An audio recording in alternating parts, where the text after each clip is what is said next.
actually, John was just giving me a hard time that we're positioned in Hollywood and not on the west side because tech companies are in Santa Monica and stuff. And I said, hey, you know, forget Santa Monica.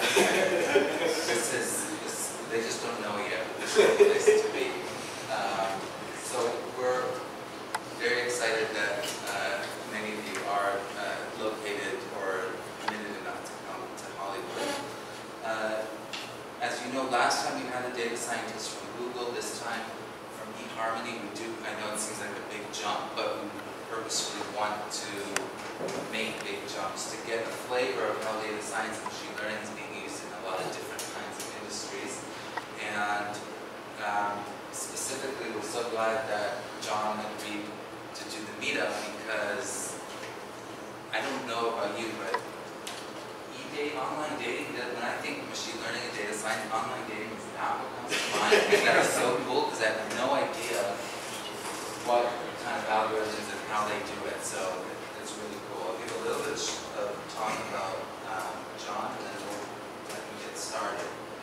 Before I do that though, I'll remind you, after this at 8 on the roof, like last time, we have the networking mixer, catering by Taco LA. It's like one of those cool Mexican taco bar things.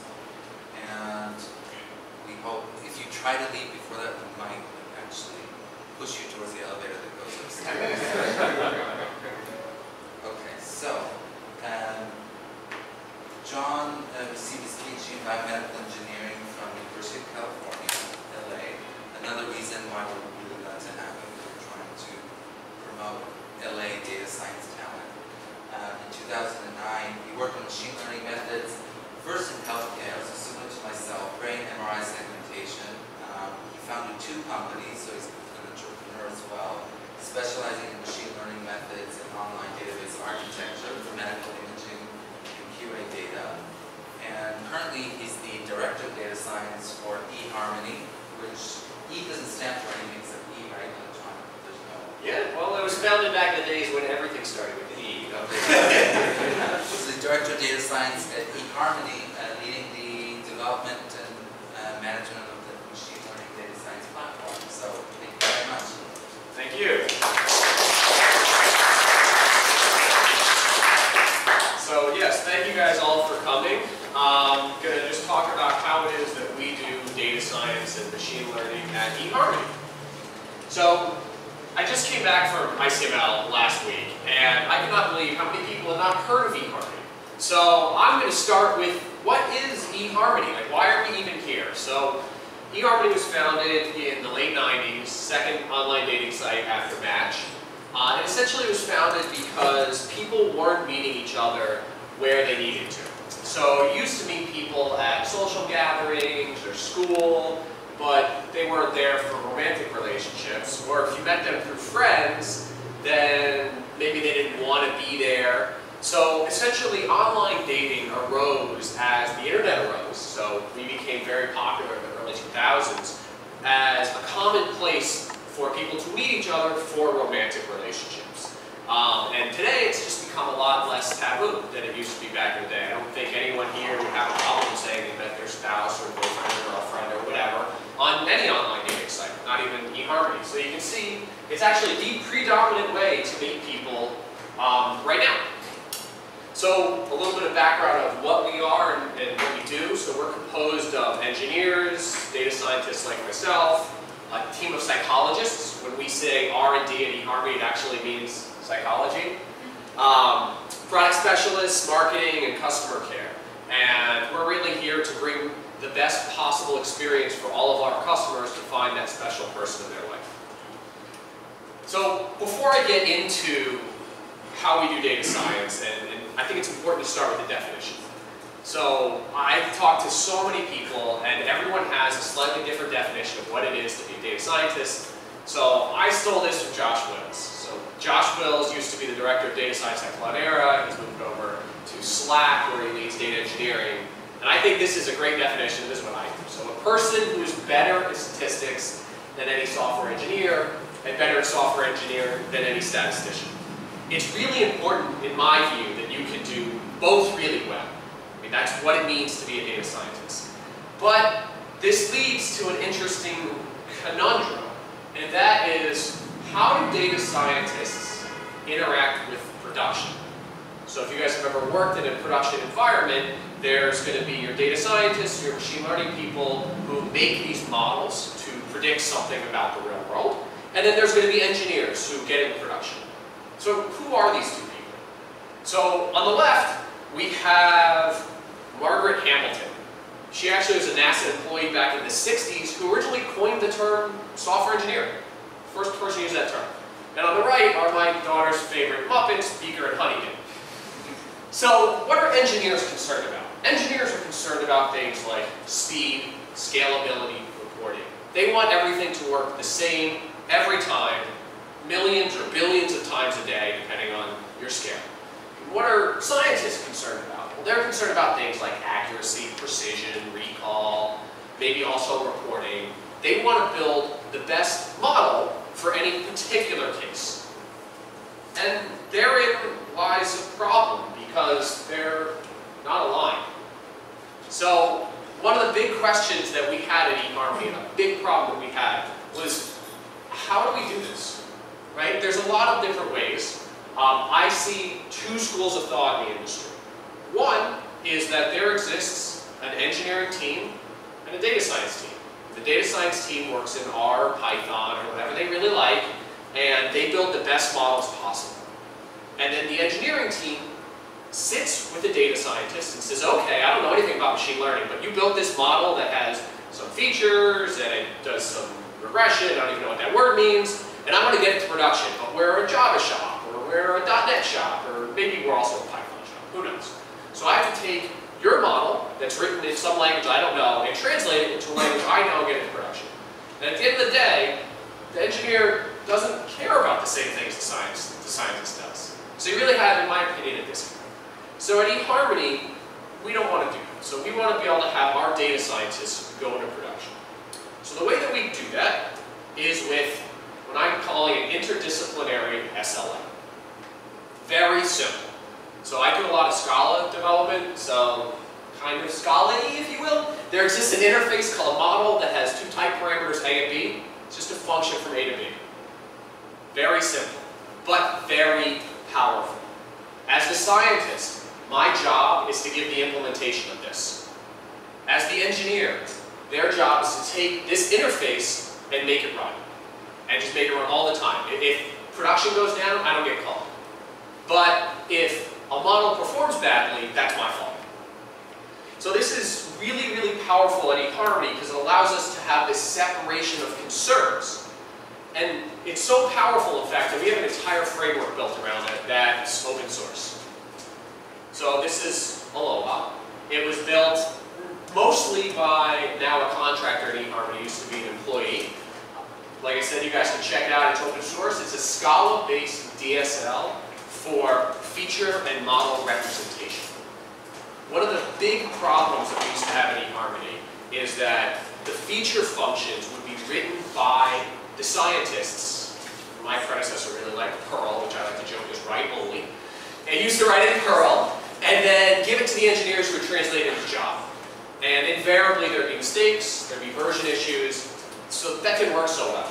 So what we have with Aloha is the ability to actually write our feature functions in a DSL and then have that wrap the model. So I'll get more into specifics in a second, but this really superseded this idea that we write the feature functions twice. So it's really bad if you're going to do that because you're going to make mistakes, you're going to have versioning issues. So I'm just going to go over briefly how it is our architecture for machine learning works. So it's really designed with both engineers and scientists in mind. So hopefully this is very familiar to you guys. This is a very common way that machine learning happens. So we have some training data, and let's say it's a collection of elements of type A. Type A should be the type that's in production.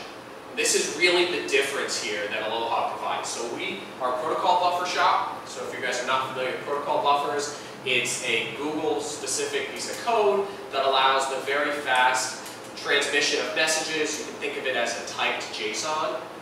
We use it all over the place. It's very popular all over the industry. So let's say that we have training data, which is a collection of these protocol buffers. Let's say, in our case, they could be user chronos or match chronos, 2 users.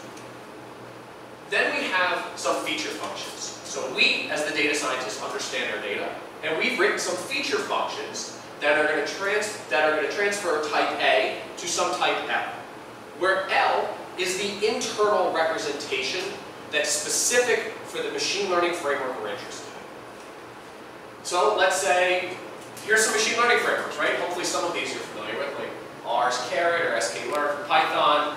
We actually use Valpol-Wabbit a lot. If you guys have not heard of Valpol-Wabbit, I'm calling it VW. It is probably the fastest linear learner in the world. It's written by John Langford out of Microsoft. The guy's a genius, who's the general chair of ICML. I encourage you guys to check it out. We're also deployed yesterday H2O models. So H2O is by a company called Hexadata out of Mountain View. I've kind of fallen into favor with them because, one, they're Java and it makes my life easier. And I had a buddy of mine, a colleague, do a comparative analysis comparing a bunch of these on some UCI data sets. And actually, H2O was the second best performer, slightly to XGBoost, for generalized supervised learning. So, and I chose H2O because it provides a whole bunch of other algorithms, and the pain is in the integration of the framework. Once I integrate H2O, I get a lot of other algorithms for free. So we have this, and then we iterate, right? We build some framework-specific model, we do cross-validation, hyperparameter optimization, all the usual things that you would do in any kind of supervised or unsupervised way. You get out some type C. This is, like I said, a framework-specific model. Then you have a finalizer that goes from type C to type B, where type B, this can be the identity function, and out comes the Aloha model. So the coolest thing here, and the reason this is so powerful for us, is this connection right here. The feature functions go directly to production. Right? There's no intermediary, no one touches them. Once we write them, they're set in stone forever. And then at score time, it's really nice. The engineers see a specific example of type A. They have a model that goes from type A to type B. They get out type B and they go on their way. This production pipeline doesn't change, ever. And what we need to do is when we want to integrate new types, so we have, let's say we have a new type of model, we just picked up fraud modeling, right? We might say, okay, type A is a user, type B is a double, indicating the probability of fraud.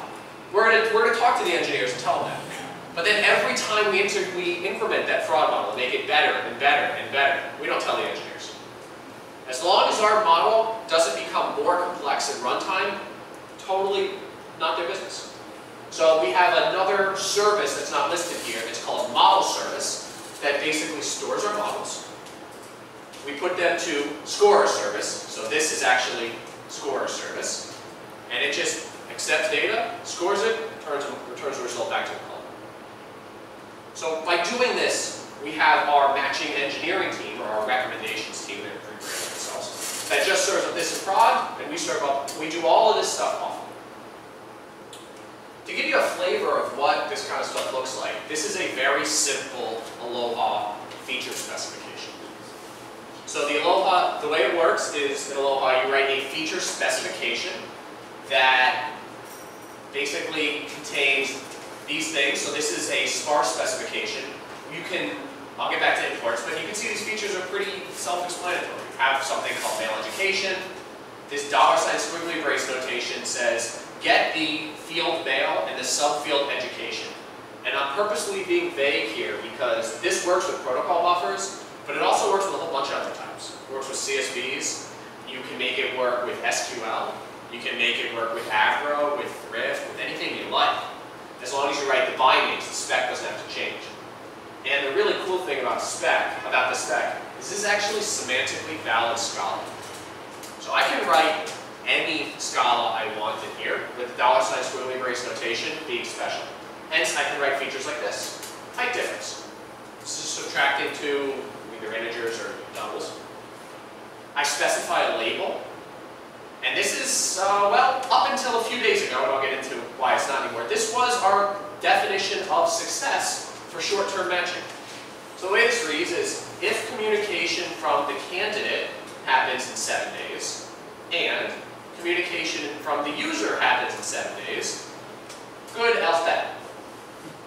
Right? So candidate and user are terminology that we use when we deliver a match. We deliver a match from a user to a candidate. So as I said too, this is semantically valid Scala, and the imports make it so that you can extend the library outside of the library. So you can actually import anything on the class path here, com.eHarmony.foobar or something. You can import here and use the functions in here. So this is really, really powerful stuff for us, and we use it all over the place in Python. So this is how we do, so now let's get into how we do some specific types of models. So I've described the framework, and here are some of the tools that we use. So we talked about Web and H2O, Aloha, and we do a lot of stuff in Spark. I've recently gotten really into Apache Spark. We used to be a big MapReduce group, but not anymore. So all of this stuff is implemented in Spark under the guise of the model trainer framework, where model trainer is designed to build these models in general. So some specific types of models. We have affinity models, and I'll get into more of that later, but this is a model that says, given a match, what's the probability of communication? So the types, match, proto, double. Another one, given a match, what about what if communication? This is a specific product that we have. It's kind of Tinder-esque, and I'll show you an example of that too. But again, same types, although different backing model. Maybe we want to say, given a user and a match goal, how many matches do we desire to deliver that person in a specific day? We want to optimize communication. So this is actually a model that accepts a user and returns an integer that is the match goal that maximizes communication. So this is actually not supervised learning. So we'll get into that too. This is one of my favorite types of learning we have in production. We also have a new product that launched maybe 2 months ago called Elevated Careers. In Elevated Careers, we purport not to do romantic matching, but employer-employee matching. So one of the things that we want to do in the short term is kind of rebrand eHarmony from not an online dating site, but a relationship site, where romantic relationships are one type of relationship, but there's lots of others. So employer-employee, platonic, student-school, you could think of a lot. And we want to optimize those relationships. So in that case, maybe we have a job dyad proto consisting of a resume and a posting, and a probability of whether they're going to click. Again, job dyad proto double, so nothing special here. The only thing you have to do in Model Trainer is you specify some cohort of training data you get from somewhere, maybe some label if you're doing supervised learning, run it through the pipeline, out pops a model. Goes right to production, everyone's happy. And in fact, we do this for these affinity models. Every night, every morning, I wake up to an email that says, congratulations, you've trained new affinity models. Totally automated. Goes to production every night. Oh, and I forgot one more, sorry. And user proto fraud. So we've recently gotten into doing probabilistic fraud modeling. Again, user proto to Boolean. So let's talk a little bit about our matching problem. So this is our matching. So this is some of the secret stuff behind how eHarmony works. It's a three-staged approach: compatibility, affinity, and distribution. Compatibility is designed to seek out those pairs of users that both satisfy each other's self-selects and are psychologically compatible. A self-select is something you tell us about yourself that you desire to match. For instance, they have to be within 30 miles of me. They have to match my religion. They can't smoke more than twice a week. Whatever the case may be. And these are constraints that we do not wish to violate. Sometimes we do, depending on how important you tell us they are to you, but we do not wish to. So this takes our full n-squared problem, which is in the order of trillions, which is completely intractable, and reduces it a lot. But we also want to have psychological compatibility. So the big ethos of eHarmony is we desire to make matches that are successful years down the line. So if you meet someone in eHarmony and like each other and go on dates and get married, you will be happy after you've been married for 3 years. So this is what compatibility is designed to do. The way that happens is our researchers, our psychologists, go out and give our relationship questionnaire, which is the set of questions that you take when you register to the site, to a bunch of married couples in the wild. Each person in the couple takes the same questionnaire. A third questionnaire that's how happy the marriage is also given. And then we attempt to regress how happy the marriage is given the two answers from the relationship questionnaires. And the way this specifically works is we use something called factor analysis.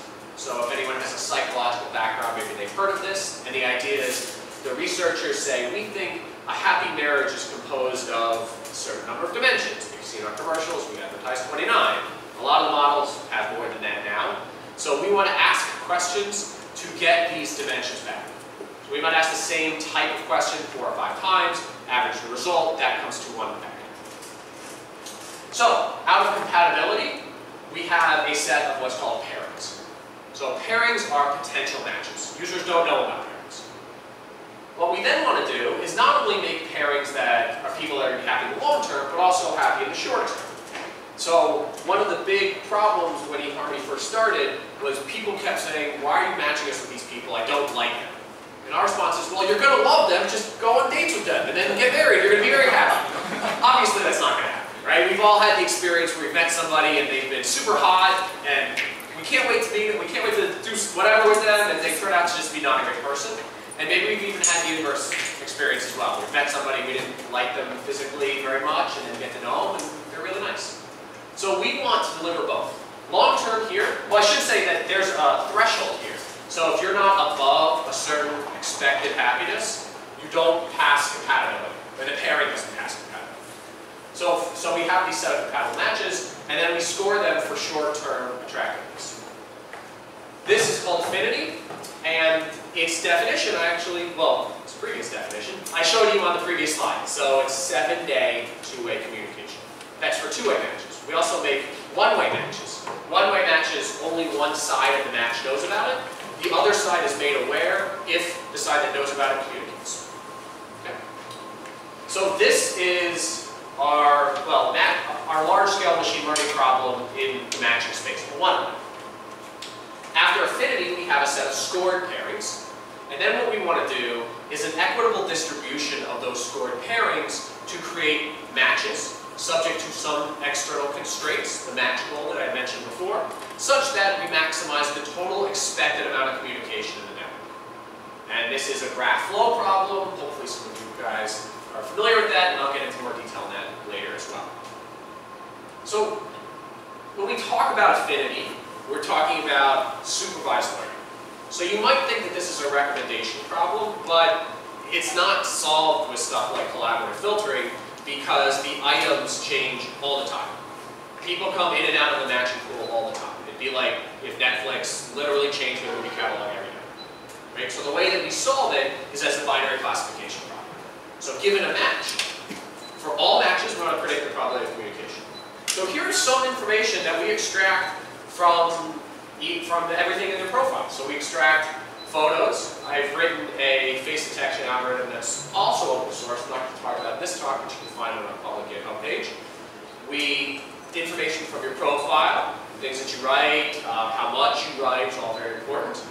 Various preferences you tell us. Do you like soccer, or books, or movies, or whatever it is you like?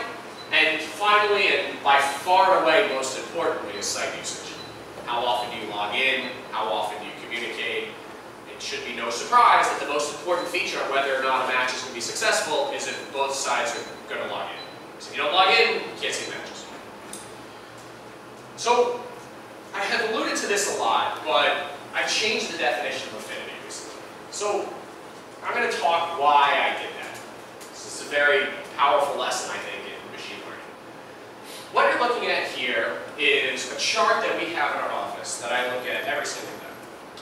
So this is one-way communication for matches delivered to females. As I said, there's different types of matches that we make. We make 3 types of models: a two-way model, a one-way F, this, and a one-way M, delivered to male. And you're looking at the percentage of matches that result in communication, stack bar chart. So basically, does communication happen for a given match within 0 days, 1, 2, 3, 4, so on and so forth, all the way up until 6. 7 days right now.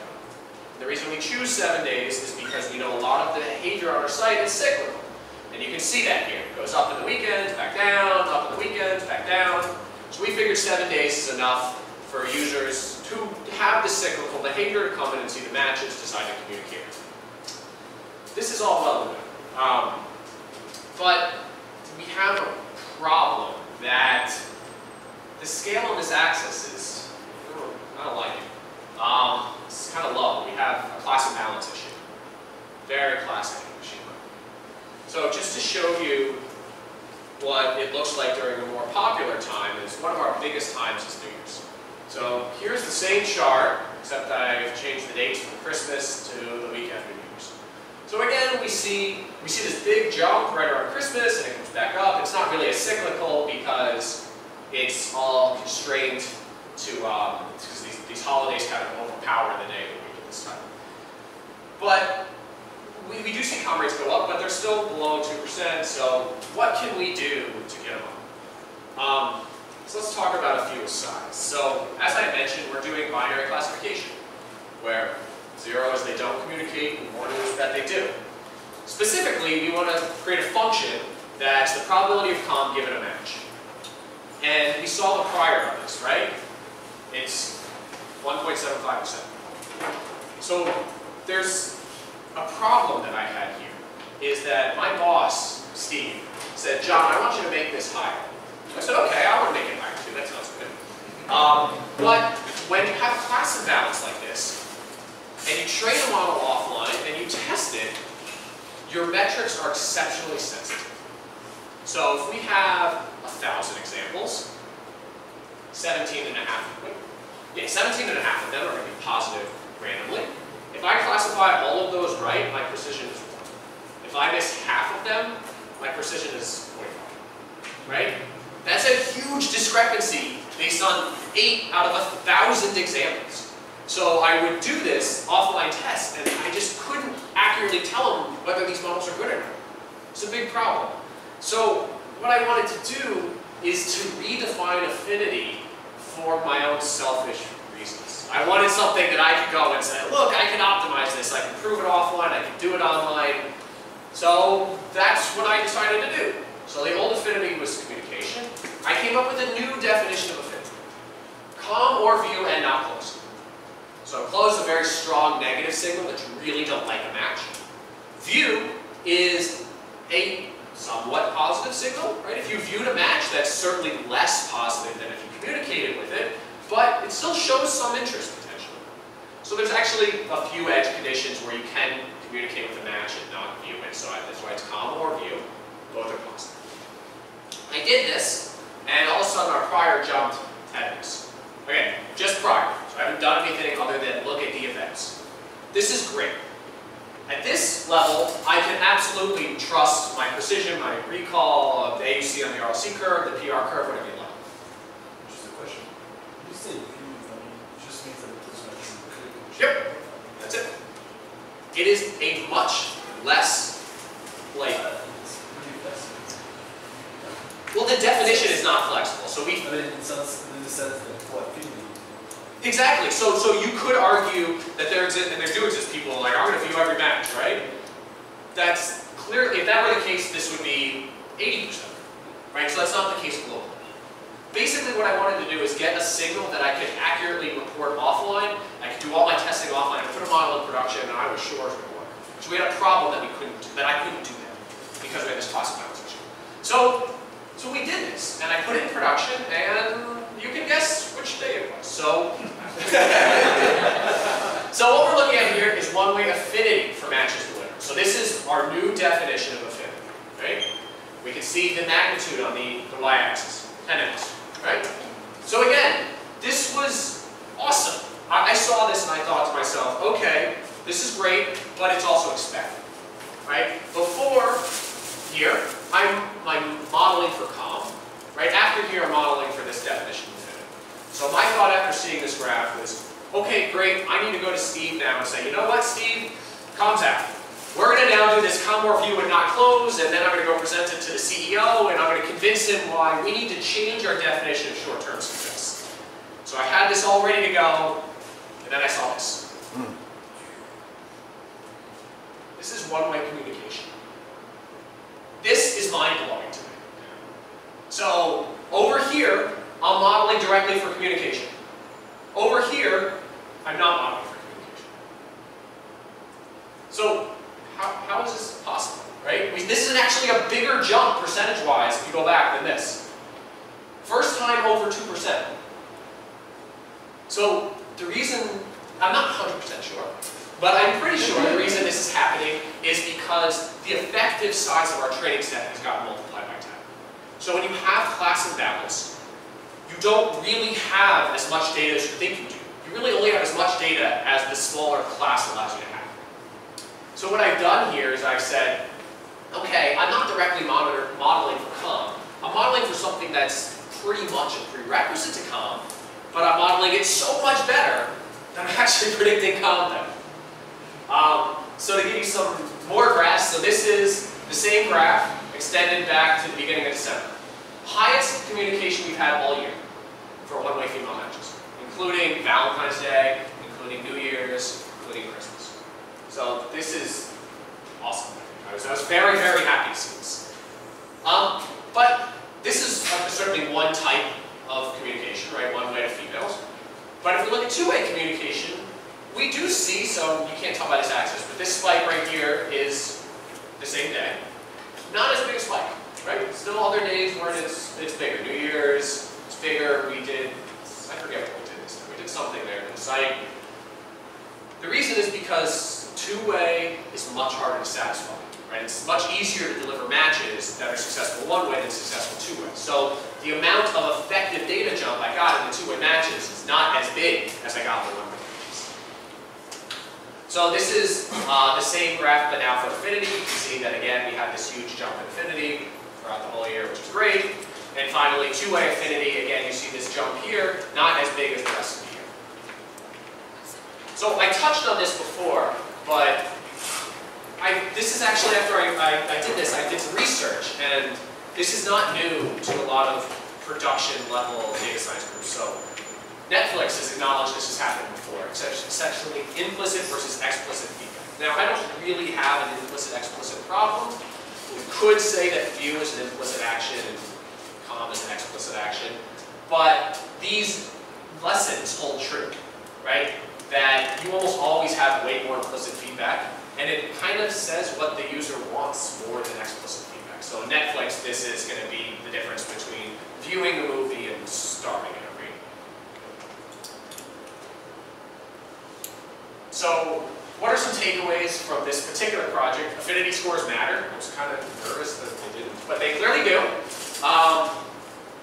Affinity is actually a learning to rank problem, and I'll talk about that more in a little bit. And more data is better. Again, where I use data in quotes. I don't want just more. I go back in time and get more matches. That's not what I want. I want the right type of data. So what are some future directions that we want to do with affinity is nonlinear affinity models. So right now this Valpo lab in production until, well, it's almost here. So H2O is going to put GBMs, gradient boosting machines, into production hopefully next week. Very excited for that. And then I've been thinking about this a lot. Maybe we want to change affinity to be regression. So you had mentioned, I think it's a very valid point, that a view is less important than a COM. So currently it's COM or view and not close, but is this better? I'm not sure, right? That there exists some close that's a negative signal, some view that's positive. So CEQ is closed-ended questions. On eHarmony we have this thing called guided communication, where you go through different stages. So CEQ is the first, then fast track is the invitation to move to the last, must-have can't stands is the second stage, there's other stages and so on. So would it be better to do regression on a function like this, where we can choose the weights, do something like linear programming? I don't know. It's an open research question. You would think yes, but I'm not really sure. So I'm gonna have a few open questions in the talk. That's fine. What should the weights be? So let's move on. So let's go and look at match distribution. So I'm going to talk about this user proto-match called COM in the context of distribution. So the third phase of delivering matches is distribution. So when we do distribution, we set up a bipartite graph. Men on one side, so source and a sink. Men on one side, women on the other side. We have some external edges. Everything in a graph flow problem, everything flows from the source to the sink. This is completely invertible without loss of generality. Then we have some internal edges. So every person has an edge to themselves from the source and the sink. Internal edges are pairings, right? So not everyone is paired with everyone. Then every edge has a tuple, well actually a tuple 3, but it's min flow, max flow, and cost. Min flow for every edge is 0. For the internal edges, max flow is 1. Each match can be made one time. And the cost is negative the affinity score that we learned from the previous section. So we have that for all users. On the external edges, we have min flow 0, max flow some L, we'll get to in a second, and it doesn't cost anything to make a match for one person. So we can set that up everywhere. We use a solver. This is a well-studied program, a well-studied paradigm in computer science. We use a solver called CS2. It's an open source solver for Dymax-style problems, which this is. You guys can look it up if you like. And essentially, the flow into each node must equal the flow out. So, but there's a lot of potential solutions to this, so we choose the solution which has the minimum cost, i.e. maximizes the total amount of expected communication minimum. So edges drop away. Hooray, we have matches. They're emailed out to the users. Everyone's happy. So the question is, can we do better with that L function than what it is, or what it was, which is a random function? So we used to do this randomly, give each user some number of matches. And the answer is, well, obviously yes, or else I wouldn't be here. But let's use some other lingo. So hopefully I'm setting this up for some of you, that we have a user, let's call that a context. Let's call the number of matches we give an action. And let's call the amount of communication the user generates the reward. So if you've ever heard of this before, this is contextual bandits. So contextual bandits is a semi-supervised form of learning that's somewhere in between fully supervised learning and reinforcement learning. So this is reinforcement learning with a time horizon of 1. Basically what you do is you have a set of contexts, X, you have a reward that's observed, and you desire to derive a function that says, given a context, choose the best, choose the action, such that the reward is maximized. Okay? So this is very popular in stuff like online advertising, where you have a certain number of slots, maybe here and here. The user has searched for something, which ad you show, such that you maximize the price, or you maximize the reward. Okay? Very well studied problem. Implemented, if you guys are interested, so Jon Langford was one of the pioneers of research in this. You can read his 2011 XML paper, a very good review on how this works. So this is actually implemented in Valve 11. So we use this in production right now in Valve 11. And the result is certainly better communication. So how do I know? Well, I know because I looked at it. So if we look at before the test, we divided the users into some control groups and some treatment group, right? And they perfectly overlap here, which is what we expect, right? We don't want the control group and the treatment group to differ before the test starts. After the test starts, we see that the treatment group upper bounds the control group. So this is the amount of outbound comp per user. And this is perfect. This basically shows that we're doing something. As you can see here, it's not statistically significant before the test and exceptionally statistically significant after the test. So one of the things I wanted to know is how is this actually working?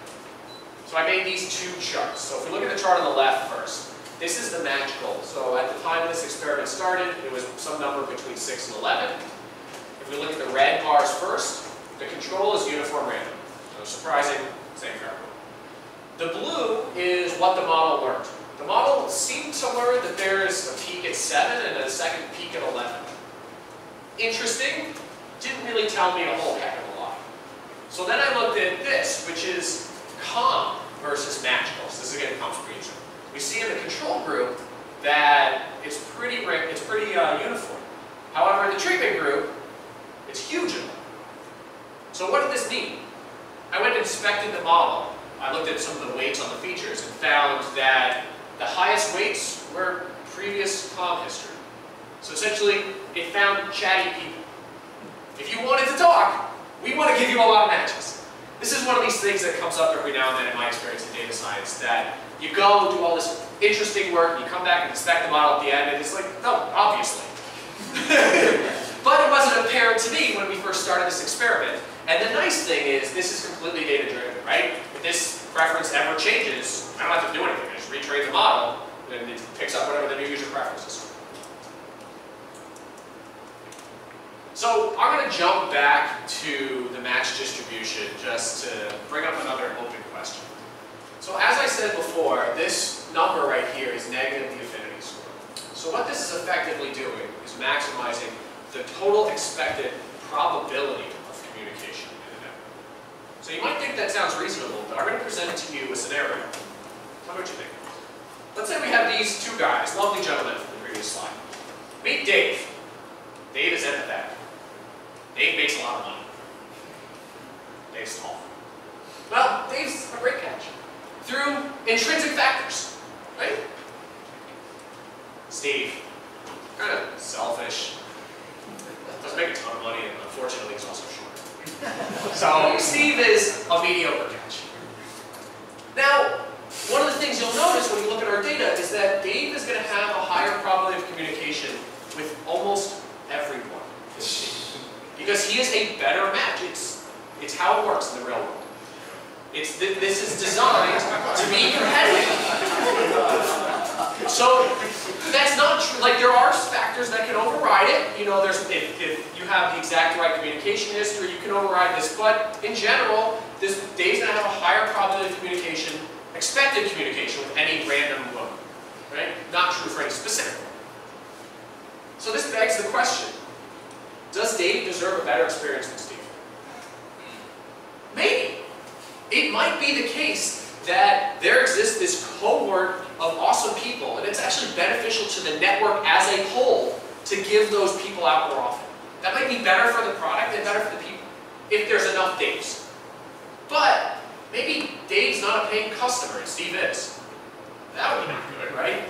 So this is an open research question. So how would we actually implement this? If you remember our match flow diagram from the previous slide, we saw that it was negative the affinity score on each of the weights. Well, it doesn't have to be.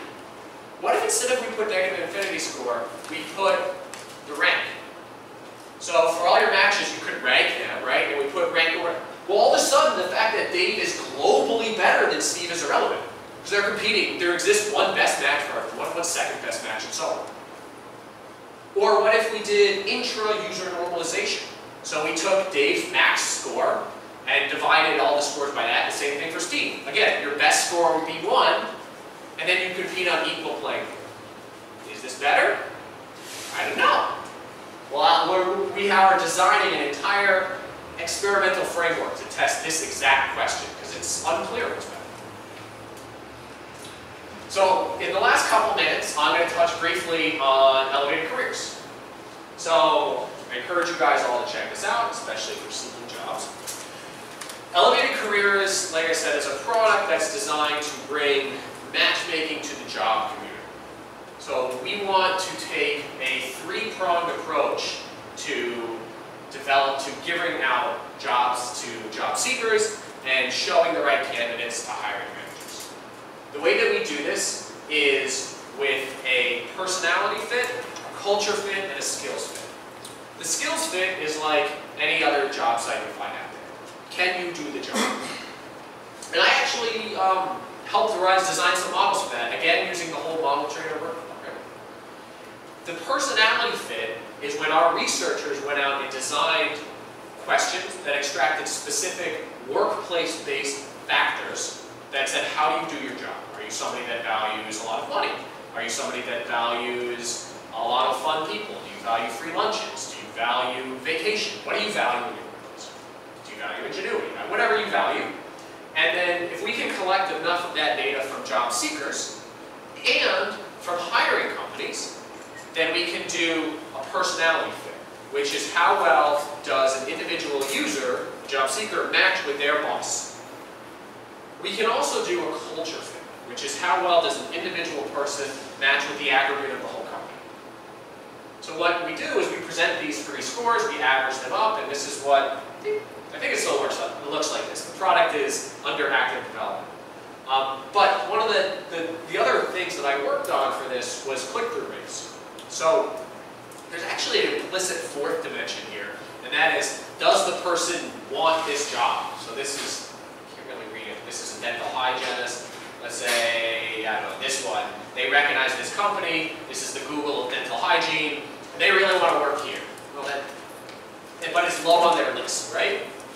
So they click on it, and we want to learn it. We desire to put those jobs they click on at the top. And maybe not rank order by, well, this is not, I gotta change the slide. It should be rank ordered by these percentages, but not by percentage, by the probability of click.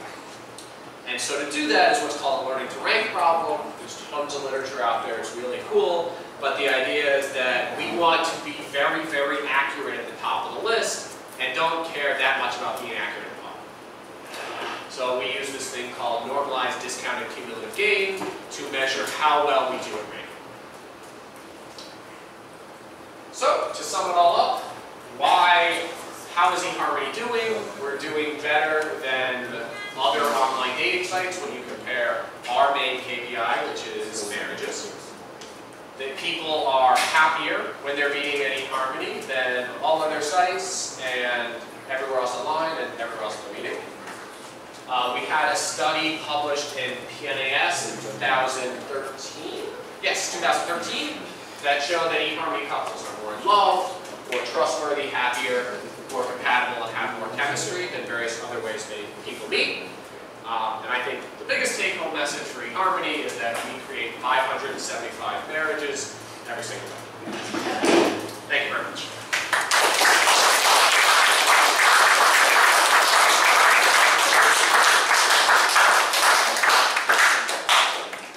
Questions? Yes? I have a question on culture fit. Sure. Culture fit coming from a perspective of, say, diversity, women in technology, or just diversity. Culture fit is kind of like, for me, a keyword for like the programmer culture. So how do you know when you're using the word culture fit, you're not just not perpetuating a homogeneous environment, which is not diversity friendly? So interesting. First of all, I have to preface this by saying I'm not a psychologist and did not make the questionnaire. But the way that it's designed to work is to extract intrinsic factors about how you perform a life function. Romantic relationships and jobs, in this case, right? So in jobs.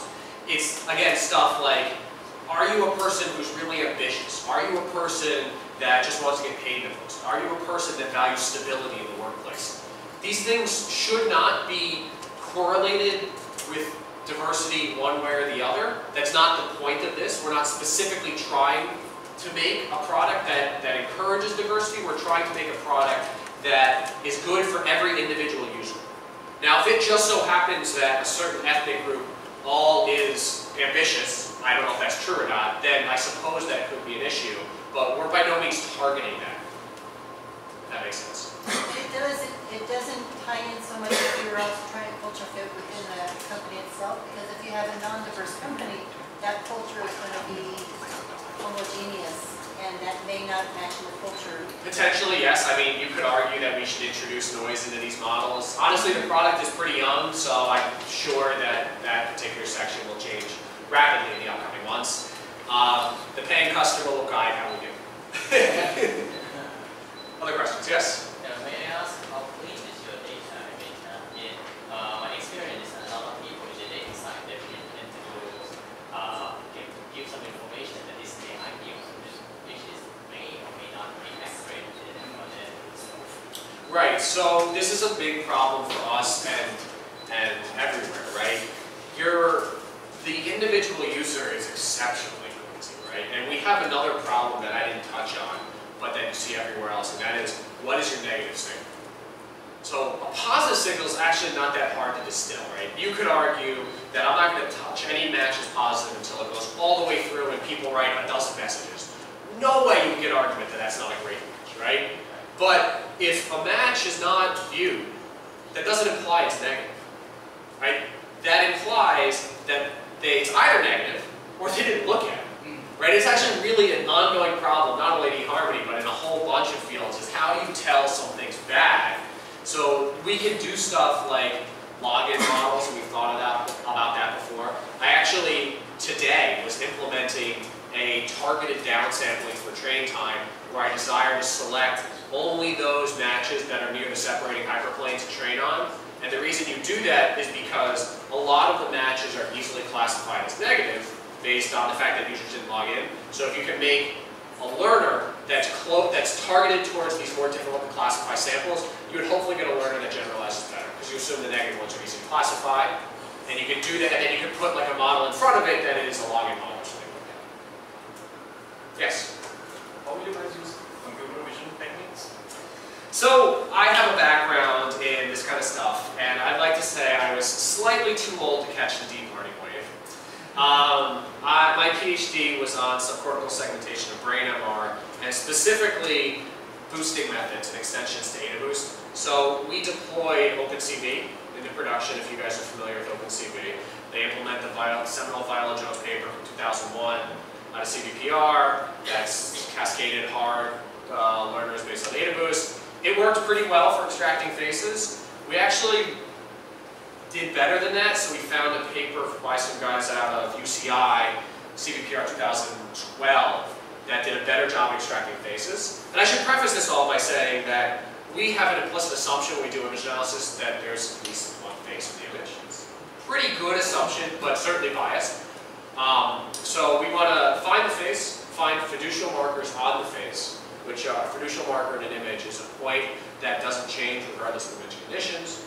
So the tip of your nose is the tip of your nose regardless of occlusion or orientation or lighting or whatever.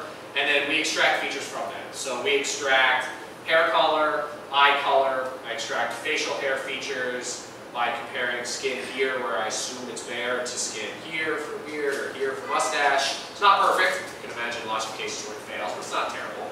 I extract, are you wearing sunglasses? I extract, are you showing cleavage? I extract your BMI, which is actually kind of cool. Based on various measurements in your face, I can guess your BMI. So yeah, we do a lot of that. But where I'd really like to take the computer vision aspect of what we do is obviously into the deep learning realm. You can imagine plugging in things like Caffe or TensorFlow with pre-trained models on stuff like ImageNet to extract various words. You could rip off the top supervised layer and take these higher order features that are extracted from something like that and feed them directly as features into another model. There's lots of cool things I'd like to do.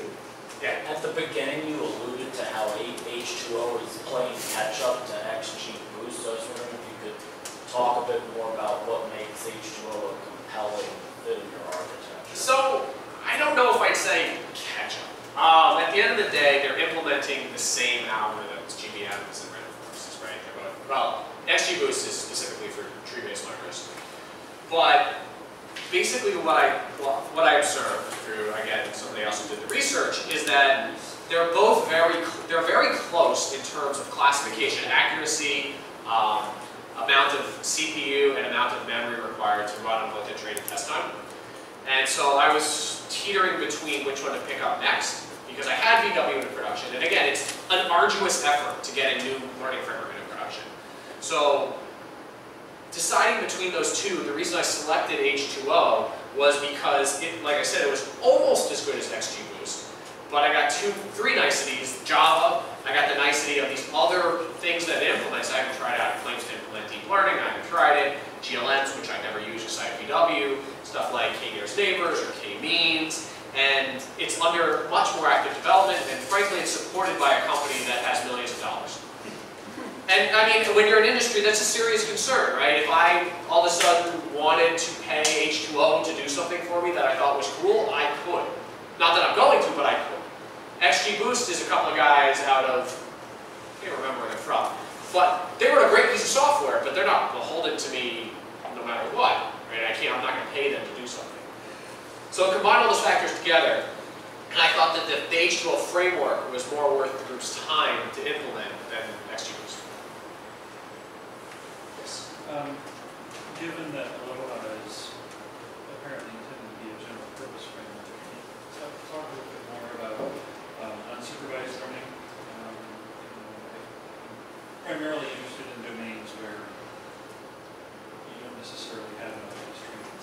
Yeah, so we don't do unsupervised learning. We don't have any unsupervised problems right now.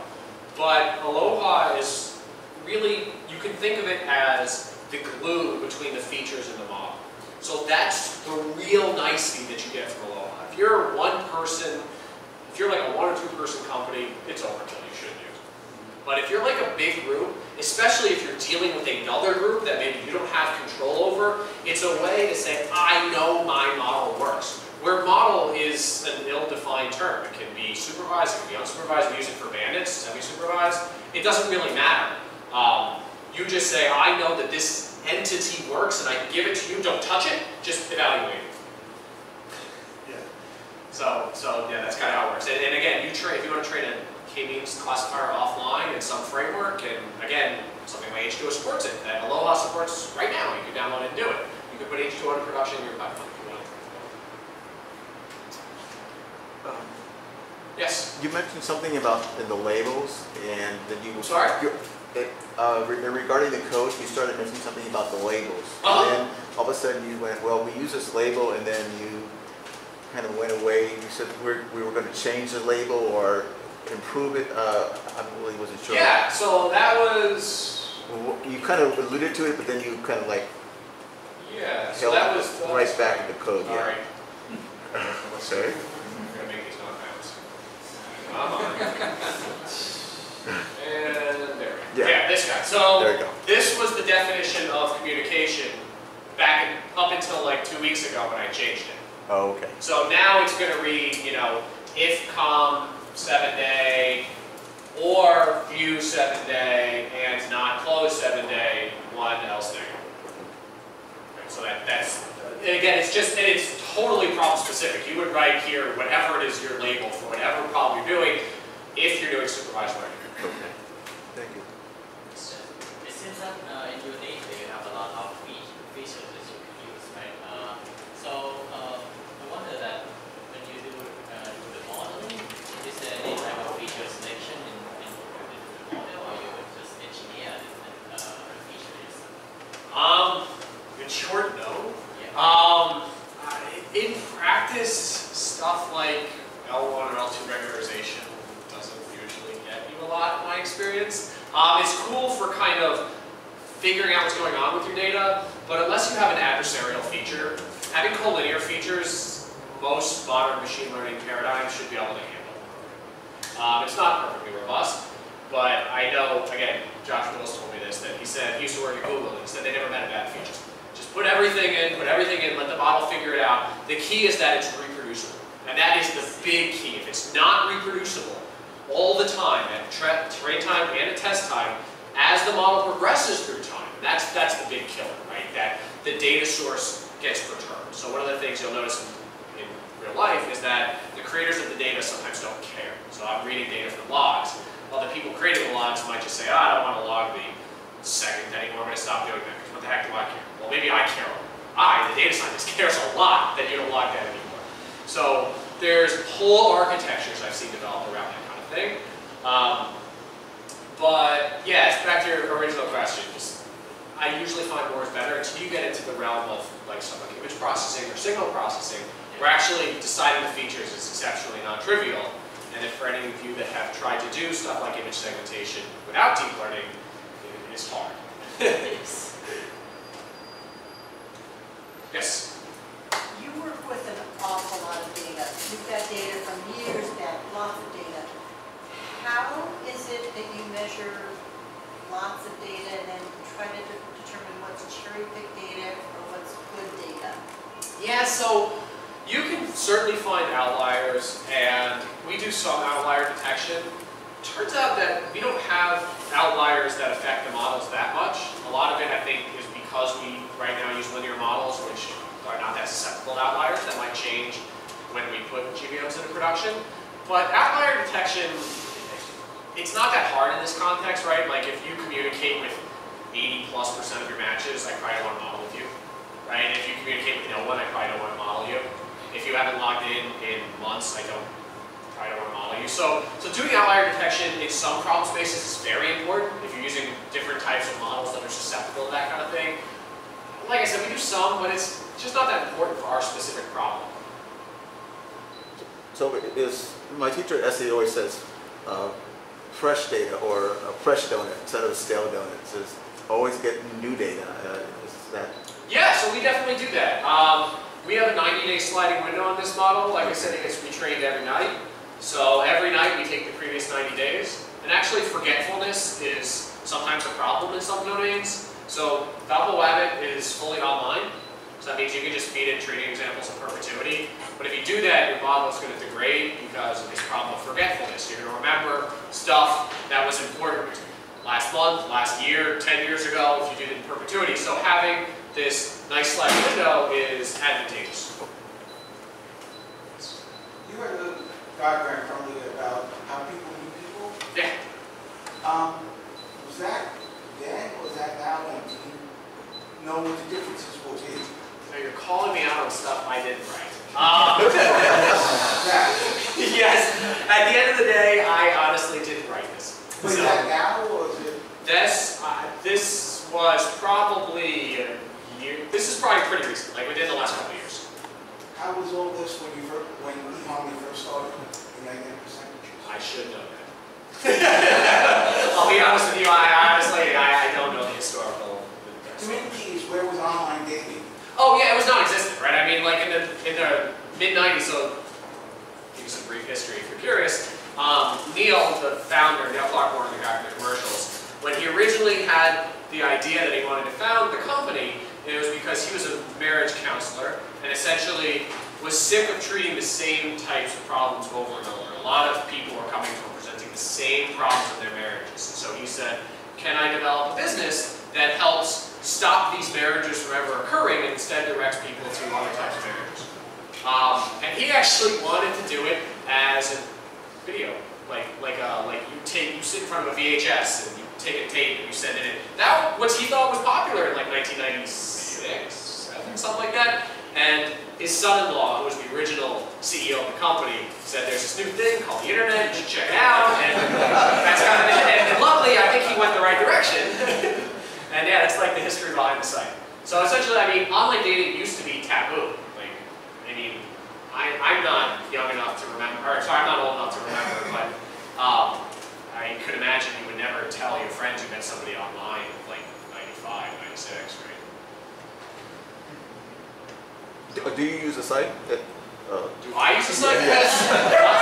I'm married. Oh, okay. Did you use it? Nope, I got married before I was born.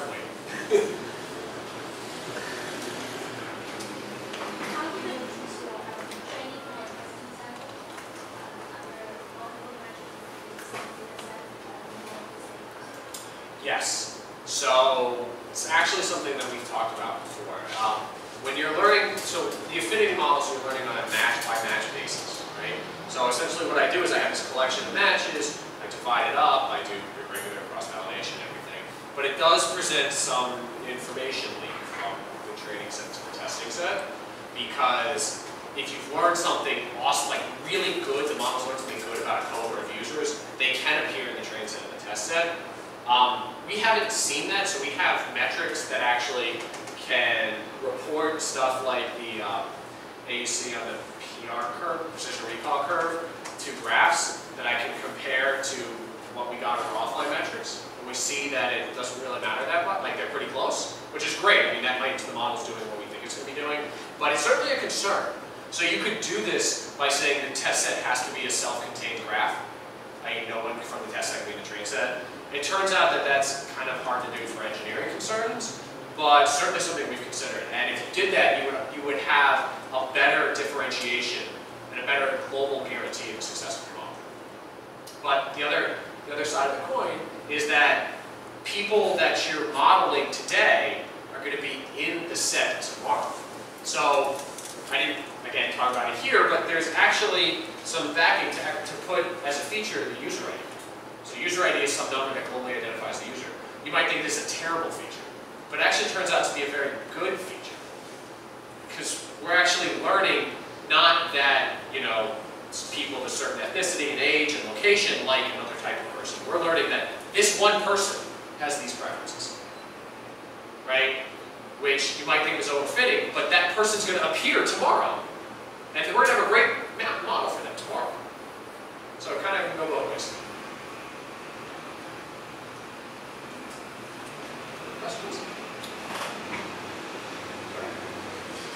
so much.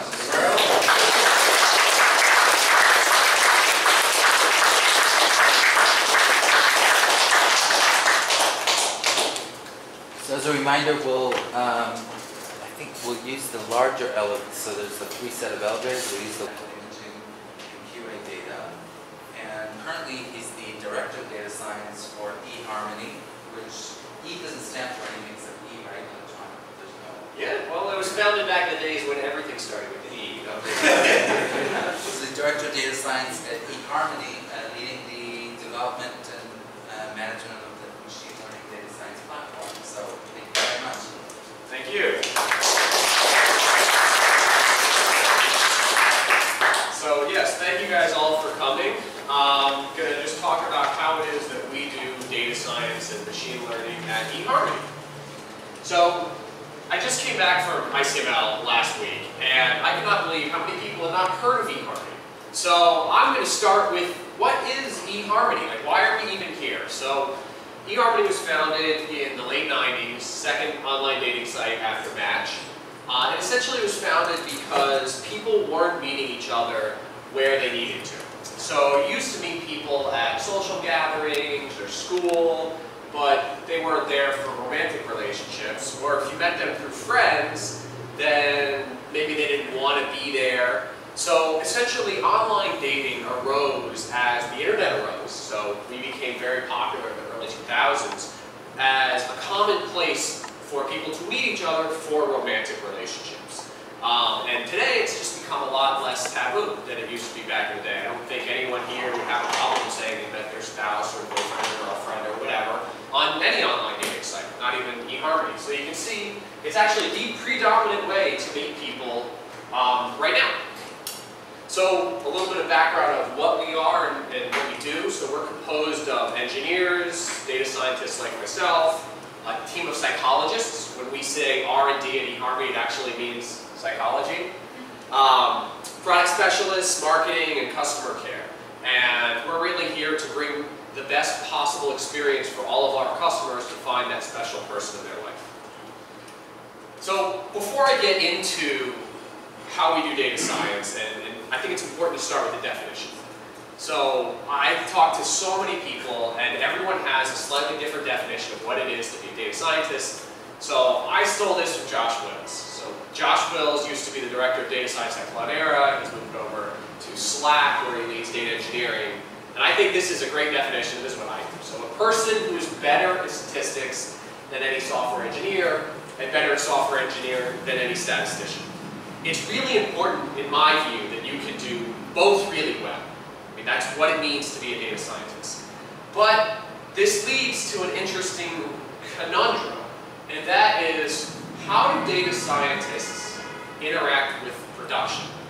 So if you guys have ever worked in a production environment, there's going to be your data scientists, your machine learning people who make these models to predict something about the real world.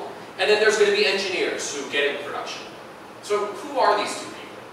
So on the left, we have Margaret Hamilton.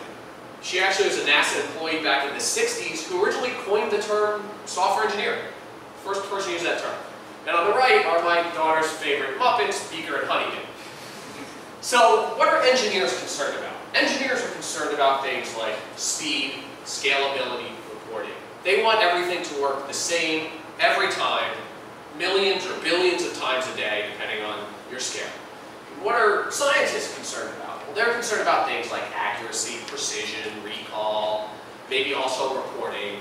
They want to build the best model for any particular case. And therein lies a problem, because they're not aligned. So one of the big questions that we had at eHarmony, and a big problem that we had, was how do we do this? Right? There's a lot of different ways. I see two schools of thought in the industry. One is that there exists an engineering team and a data science team. The data science team works in R, Python, or whatever they really like, and they build the best models possible. We write our feature functions in a DSL and then have that wrap the model. So I'll get more to specifics in a second, But this really superseded this idea that we write the feature functions twice. So it's really bad if you're going to do that because you're going to make mistakes, you're going to have versioning issues. So I'm just going to go over briefly how it is our architecture for machine learning works. So it's really designed with both engineers and scientists in mind. So hopefully this is very familiar to you guys. This is a very common way that machine learning happens. So we have some training data, and let's say it's a collection of elements of type A. Type A should be the type that's in production.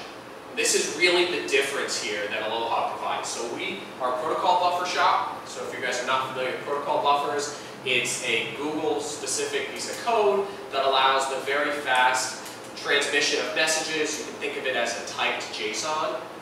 We use it all over the place. It's very popular all over the industry. So let's say that we have training data, which is a collection of these protocol buffers. Let's say, in our case, they could be user protobs or match protobs, 2 users.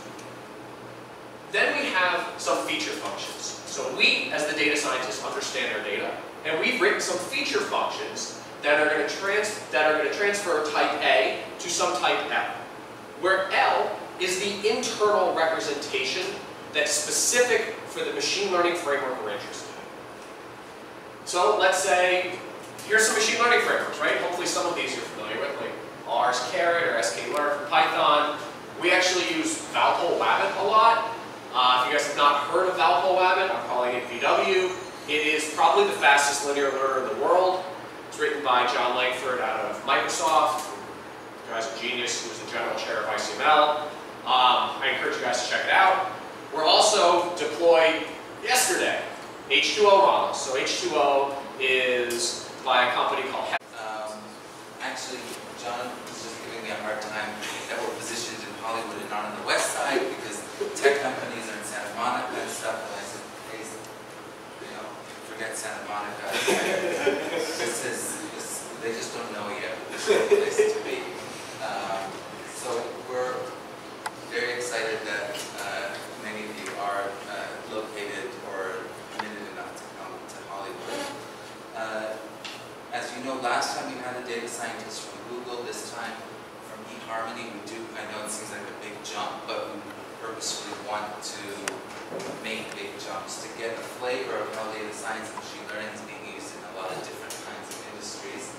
And specifically, we're so glad that John agreed to do the meetup because I don't know about you, but online dating, when I think machine learning and data science, online dating is not what comes to mind. And that is so cool because I have no idea what kind of algorithms and how they do it. So it's really cool. I'll give a little bit of talk about John and then we'll let him get started. Before I do that though, I'll remind you, after this at 8 on the roof, like last time, we have the networking mixer, catering by Taco LA. It's like one of those cool Mexican taco bar things. And we hope, if you try to leave before that, we might actually push you towards the elevator that goes upstairs. Okay, so, John received his PhD in biomedical engineering from the University of California, LA. Another reason why we're really glad to have him, we're trying to promote LA data science talent. In 2009, he worked on machine learning methods, first in healthcare, so similar to myself, brain MRI segmentation. He founded 2 companies, so he's an entrepreneur as well, specializing in machine learning methods and online database architecture for medical. And then the engineering team sits with the data scientist and says, okay, I don't know anything about machine learning, but you built this model that has some features and it does some regression, I don't even know what that word means, and I want to get it to production, but we're a Java shop, or we're a .NET shop, or maybe we're also a Python shop, who knows. So I have to take your model that's written in some language I don't know and translate it into a language I know and get it to production. And at the end of the day, the engineer doesn't care about the same things the scientist does. So you really have, in my opinion, a disconnect. So at eHarmony, we don't want to do that. So we want to be able to have our data scientists go into production. So the way that we do that is with what I'm calling an interdisciplinary SLA. Very simple. So I do a lot of Scala development, so kind of Scala-y, if you will. There exists an interface called a model that has two type parameters, A and B. It's just a function from A to B. Very simple, but very powerful. As the scientist, my job is to give the implementation of this. As the engineer, their job is to take this interface and make it run. And just make it run all the time. If production goes down, I don't get called. But if a model performs badly, that's my fault. So this is really, really powerful at eHarmony because it allows us to have this separation of concerns. And it's so powerful, in fact, that we have an entire framework built around it that's open source. So this is Aloha. It was built mostly by now a contractor at eHarmony, used to be an employee. Like I said, you guys can check it out. It's open source. It's a Scala-based DSL for feature and model representation. One of the big problems that we used to have in eHarmony is that the feature functions would be written by the scientists. My predecessor really liked Perl, which I like to joke is write only, and used to write in Perl, and then give it to the engineers who would translate it into Java. And invariably there'd be mistakes, there'd be version issues, so that didn't work so well. So what we have with Aloha is the ability to actually